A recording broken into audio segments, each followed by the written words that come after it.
Story time. Let's pick up with the Born Losers where we left off. When we'd left off, our Born Loser had got busted at work for the 2 paycheck thing. Now he's got to pay back a third of his paycheck. His employer was good enough not to fine him, fire him, have him charged. So now he's dirt poor. He's eating peanut butter with no jelly sandwiches at work, right? And all of his co-workers are just laughing at him because, yeah, you thought you were a star and a hero. Now you're busted down. Same deal down at his local watering hole, Sid Skidley's grog and scoff, where the roof leaks and the fuller creaks. So anyways, we'll leave that particular Born Loser behind and we'll join his peers in Sid Skidley's there. Skidley's, whatever. I'd go in, and now this is going back to the first year and two of the whole panda malarkey. And I sit quietly off to the side. I go in just before lunch. And in comes the lunch crowd. And all they can talk about is the statistics on the mainstream media. Oh, it's gone from 14,000 to 18,000 since the morning news to the midday news, and they it's like they're worshiping this whole fear thing. And again, we come back to the cognitive dissonance and the mass formation hysteria. If you said to them, hey, those statistics are a combination of computer modeling, tests that don't work, a hidden agenda, and something you could understand called BS. Oh, no. It's gospel to them, gospel. And where this really came to light, because I'm sitting watching all this, that's why I'm there, to watch and to listen.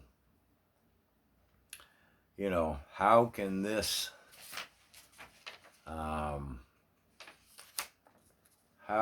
this percentage of the population, be that, well, let's be blunt, back to Bonhoeffer's theory of stupidity. How can they be that stupid? So I'd observe it with a horrid fascination, as they know at that time I'm not one of the compliant. I'm not one of them. So they don't really speak to me. And of course, there's times I can't even go in there because you had to be totally compliant, and I'm none from day one. But now, when the QR codes came out, this really, I began to some extent to understand the psychology of these people. Because at first it was a paper, right? And I think at that point in time you had to have two to have your paper, because you could just walk into a restaurant or a shopping mall or whatever the case may be. I've got my papers. Oh, they were so proud of their papers, so proud. They'd have them like almost pinned on like a badge, And then, of course, it became, you could get it on your phone as an app, right? So it was bragging rights in amongst them. Like, let's say, for example, when the third one became available, it was defined by age groups, right? Who got them first, who was eligible to get them first. Out would come the piece of paper. I'll be able to add my third one next Thursday. They come into the local pharmacy and I've got mine booked. Oh, really? Oh, one up on me. I didn't realize. I won't get mine till Friday or Saturday, I guess. Elevated social status, right? Oh, what about me? I'm a decade younger than you guys. Oh, well, who knows when it'll be available for you?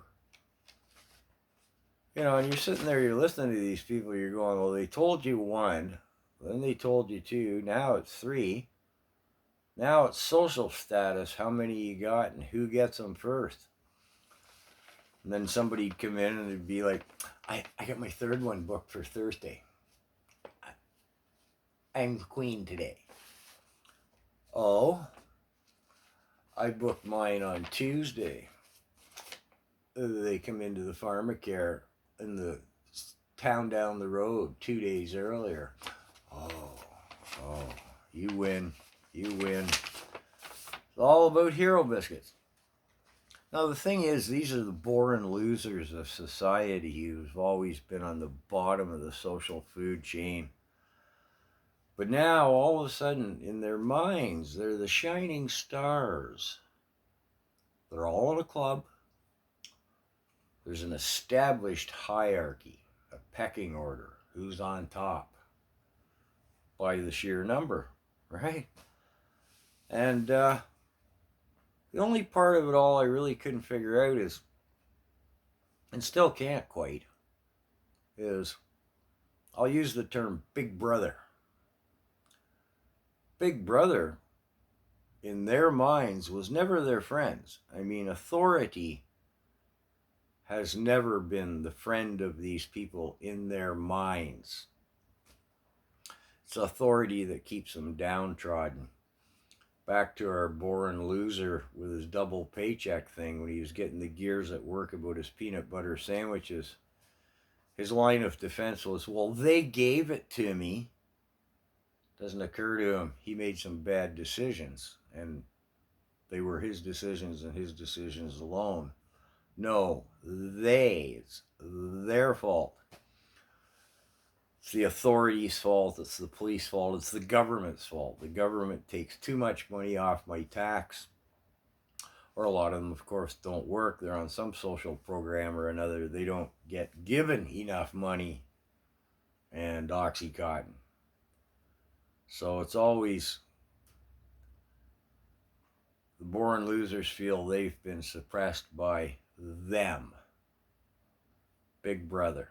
But now they're competing for gold stars from Big Brother. You know what I mean? It's like they're in kindergarten and you get a gold star for compliance. And it was both fascinating and horrifying to watch. And now, as my savings have eroded and whatnot, I don't go in there and hang out anymore to see what their mindset is, because now, of course, those hero biscuits, that whole program has been eroded, right? Now they're asking for amnesty, saying, oh, I'm sorry. But it truly was fascinating to watch the psychology as this group of people on the bottom of society, you know, always the downtrodden, the underdogs, but again, the born losers. And all of a sudden, they had a clique. They were a membership thing. They were saving the world. And I mean, really, it's almost like they had their papers pinned on their chest. And I've seen this in other public venues as well. I'm not going to get into the details of it, but well, briefly, I was at a celebration of life, and it was just at the time the Legion had just been able to open up for the first time, and everyone there spent the whole time that day comparing their QR codes, their papers, their phones, showing it off with such pride. And I'm thinking, like, a generation or two ago, people in a Legion would have been of the exact opposite frame of mind, not wanting to proudly display their badges of slavery, if you will. I'm sorry, Jordan Peterson, I'm not when it comes to trying to decipher and explain my perception of psychology, but that's what I saw amongst the boring losers down at the local watering hole, and it was back to Bonhoeffer's theory of stupidity. It's the most dangerous thing in our society because you can't you can't fight it, you can't resist it. Yeah, okay. Again, Jordan Peterson. Apparently, I'm not.